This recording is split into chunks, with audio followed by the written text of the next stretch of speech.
中国解放军军机扰台数量星期六再创纪录，多达38架次不同机型进入台湾西南防空识别区。台湾国防部2日发布的军事动态消息称，中国解放军军机星期六白天再次进入西南防空识别区，数量比1天前更多。台湾总理苏贞昌指责中国出于军事侵略，危害地区和平。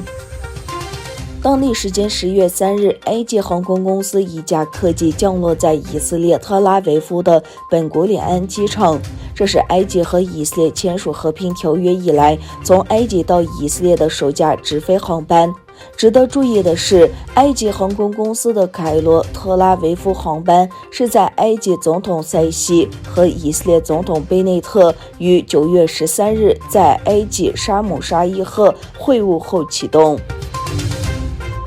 欧盟外交关系和安全政策高级代表约瑟夫·博雷尔宣布将与沙特阿拉伯达成合作协议。博雷尔在他的第一次海湾地区之行的范围内，继卡塔尔和阿拉伯联合酋长国之后，对沙特阿拉伯进行了正式访问。来自欧洲各地的维吾尔人11月2日聚会巴黎举行大规模的示威游行活动，呼吁中国当局立即关闭在教育营，停止对维吾尔人的镇压活动。游行队伍呼吁着法国在哪里，维吾尔人在哭泣，而全世界都把眼光转向别处，关闭在教育营，释放维吾尔人等口号。此次游行的目的是呼吁法国政府以及议会效仿其他西方国家，承认中国政府对维吾尔人的残酷镇压行为属于种族屠杀，并且因此采取必要的应对措施。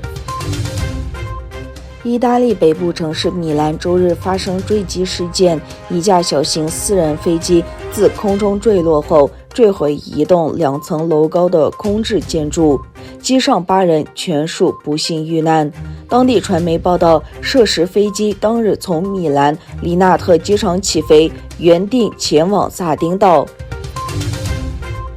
伊朗外交部长阿米尔·阿布杜拉希扬在接受伊朗国家电视台采访时说，美国需要解冻部分因美国制裁而被解冻的伊朗海外资产，以显示拜登政府与上任政府的不同，并有重回伊朗核问题全面协议的真正意愿。